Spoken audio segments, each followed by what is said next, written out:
So guys, ngayong araw na pag-isipan namin ng mga grupo ko na pumunta sa mga computer shop dito lang sa Valenzuela City. Yan, maglalaro kami doon ng mga iba't ibang laro. I-check namin kung okay ba. Kung marerekomenda namin sa inyo yung mga computer shop dito. Pero so far, wala pa naman kaming napupuntahan. May usok pa para dagdag epekto. Yon, pag-isipan namin mga grupo na pumunta dito sa computer shop. Then titignan namin yung mga um, iba't ibang PC dito na meron dito. Titignan namin yung mga specs. Kasi nung huling nag-computer shop ako, ano pa eh, mga sinaunang panahon pa yung mga computer shop nun eh. No? Tapos ngayon, check namin kung okay ba kasi ngayon lang din ako makapunta sa mga computer shop ngayon. Hindi ko na alam sinasabi ko guys, panoorin na lang ang video. Thank you, see you soon. Dumayo kami magkakagrupo ngayong araw sa Kadiliman Esports Cafe dito sa Valenzuela na matatagpuan sa Unit 1, 2nd floor, Dapan Building sa Marolas, Valenzuela City. Yung landmark niya is yung Chowking na makikita nyo along highway. Then, ayun, tawid lang. Pag-akit natin dito sa taas, makikita natin yung mga PC nila for non-VIP members and sa likod naman is yung mga PC nila for VIP members. Ang rate nila per hour sa non-VIP members nila is 20 pesos and 30 pesos naman per hour sa VIP. If ever din na gusto nyo pumunta dito, mas maganda na mag-PM kayo sa page nila at Kadiliman Esports Valenzuela. Libre naman yung reservation nila, so no worries para hindi na kayo pipila pa ng matagal and iwas hassle na din. Pagdating naman sa pagkain, marami din silang tinda dito na available, lalo na sa mga nighttime gamers nila, na ma-avail nyo for 60 pesos only, na 3 hours promo nila everyday from 12 AM to 6 AM only. Ang kanilang specs naman ng mga PC sa VIP section is naka Intel i3 10th Gen CPU na, GTX 1650 na GPU and 16GB DDR4 na RAM. Sa peripherals naman, meron silang headset na may 7.1 surround sound. Walang noise cancellation pero goods na for communication lalo na sa gaming. Monitor na may 5 millisecond 165Hz 1920 by 1080p resolution BA panel. Keyboard na Badwolf BK650 PKL na red switch. And then lastly, mouse na Badwolf Adonis Pantec blade. So para mas makita nyo, itong isang montage.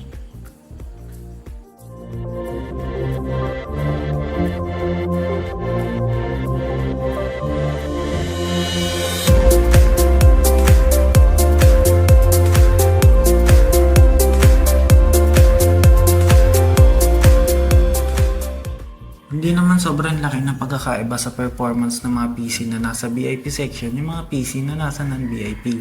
Dahil sa non-VIPs, naka Ryzen 5 5600G CPU na, kaya makakapag-expect din tayo na kaya niya mag-run ng mga low to medium intensity games, mapa FPS, AAA, o role-playing games man. Integrated lang yung GPU pero usable. Sa monitor naman, naka 165Hz 27 inches na, pero compare sa VIP na curved monitor, okay na. And naka 16GB DDR4 RAM din, pero naka mechanical keyboard kaya yung accretion force niya medyo matigas pero usable. Yung headset and mouse naman same sa VIP. Sa gaming, Valorant setting, naka-high yung graphics. Wala namang delay kami na experience saka input lag, so makakaasa tayong smooth yung experience maglaro. Mababa din yung ping na stable sa 30ms kaya okay lang. Maingay yung mga naglalaro pero dahil syempre maganda yung quality ng headset, so bearable. Overall, maganda and highly recommended namin itong Kadiliman Esports Cafe na to dahil hindi ganun ka-crowded sa loob even though na marami ding nag-aantay makapwesto. Hindi din ganun kaingay o sobrang gulo kahit maraming naglalaro. Hindi din ganun ka-overpriced yung mga tindang meron sila. Accommodating din yung bantay sa kay may-ari at malinis din yung buong lugar pati yung comfort room nila. Yo guys, sinama ko pala si Ignacio at si Castro dito lang sa TNC Maysan. Maglalaro kami ng... Dito namin sa TNC. Maglalaro kami ng Y8. Yeah. Let's go! Let's go! Maglalaro kami ng Y8 dito lang sa TNC Maysan. Kaya yan, dali-dali na kami umakyat. Pinas-forward ko lang pala. Pagpasok namin ito, agad na bumungad sa amin. Napakaraming tao at siksikan pa. Napasungit pa ng bantay. Pero sa halagang 25 pesos makapaglaro ka ng 1 hour. So nag-Facebook na si Ignacio, ayan. Nagtitiis na lang. Pero napansin kagad namin na mabaho yung headset. Yan. Yan, nagsimula namin maglaro. Ganon din si Castro. Ganun din si Ignacio tsaka mga ibang tao. Laro na ako ng Valorant. Okay naman siya, smooth naman. Yun nga lang pag may nagbabakbaka na medyo naglalag na. Ayun, kitang-kita nyo, nakakapatay pa nga ako. Kung hindi smooth yan, di ako makakapatay dyan guys. Naglaro na rin ako ng LOL dito. Nakapag-cancel animation din naman ako sa Riven. Smooth naman siya, kitang-kita mo naman yung FPS.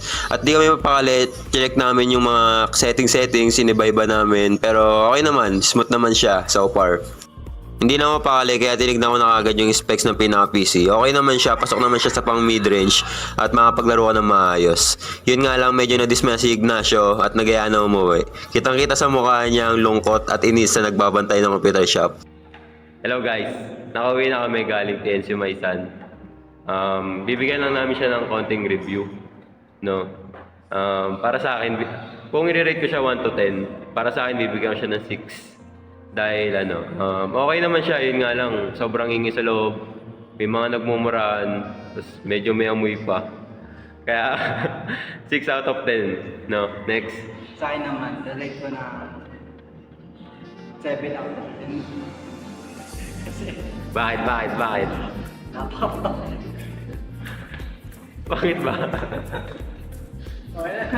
Ako sa akin naman, rate ko siya ng 5 kasi pagpasok pa lang namin is medyo masungit na yung nagbabantay. Tapos medyo mabagal din mag-load o magbukas yung PC nila, which is hassle para sa maglalaro. Naglalag ko yung mga laro, tapos konti lang yung laro. Yun nga lang guys.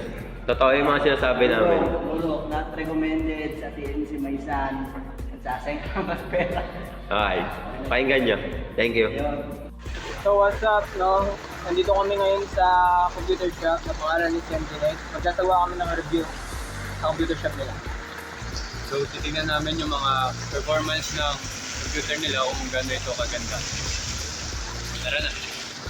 So ayan, nandito na tayo ngayon sa loob ng MGNet. So makikita natin na maraming naglalaro dito. So dito tayo papesto sa likod. So ito nga pala yung mga itsura ng PC nila, no? Yung keyboard nito ay mechanical, tas yung brand is Red Dragon. Then yung mouse niya is Logitech. So tignan naman natin yung specification ng PC nila. So yung processor nito naka Intel Core i5-3070. Then yung RAM nito is 8GB at naka Windows 10 Pro na rin. Ngayon po, papakita po namin yung mga laro na pwede laruin sa PC nila. Meron po silang mga online games, offline games, tsaka multiplayer games. Lalaroin naman namin dito yung Valorant. Makikita nyo na high graphics namin lahat para i-check kung kaya ba ng PC nila, kung smooth ba yung gameplay nila, and at walang delay. Ayan, susubukan na namin laruin. Papayta namin dito yung gameplay ito. Yan, maganda naman yung mga galaw niya, yung pag-switch ng item niya. Maganda rin, walang delay, walang lag. Smooth yung mga galaw, mga pagpatay ko, ayan. Maganda yung mga kill dyan.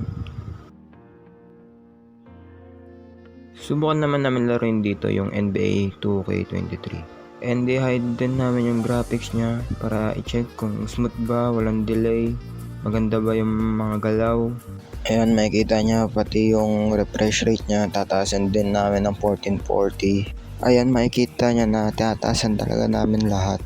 Tapos i-check namin mamaya kung maganda rin ba yung magiging performance ng laro. Ayan, lalaroin na namin. Tatry namin makuha dito yung bola sa jump ball. Nakuha ng kalaban. Ayan, maganda naman yung mga galawan. Maganda yung pag-switch ng mga karakter. Yung mga galaw nila, yung mga takbo nila, smooth naman, maganda din. Yung pag-dribble, maganda.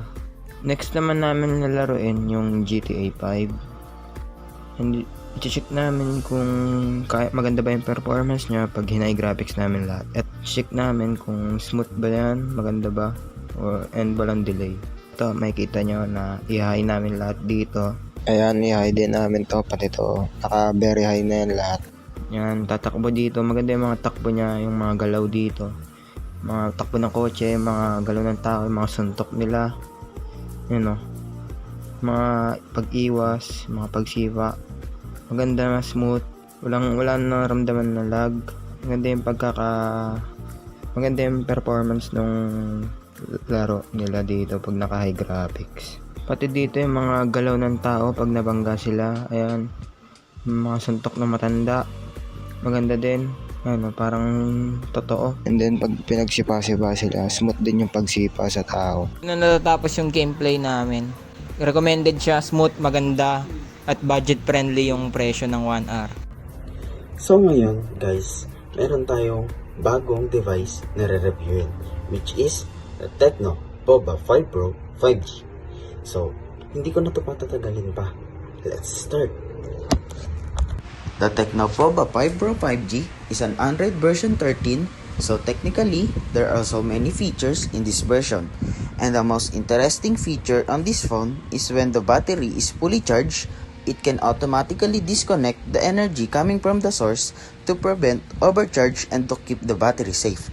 The screen size is 1080 by 2460, 5000 mAh of battery, plus 68 watts charger. Plus another feature is bypass charging, so that even though you use it while charging, it cannot damage your battery if you are using a bypass charging. The design is much more inspired to gaming because if you look at the back of the phone, there is a backlight effect so that you can feel the gaming sensation through the design. So, let's talk about gaming.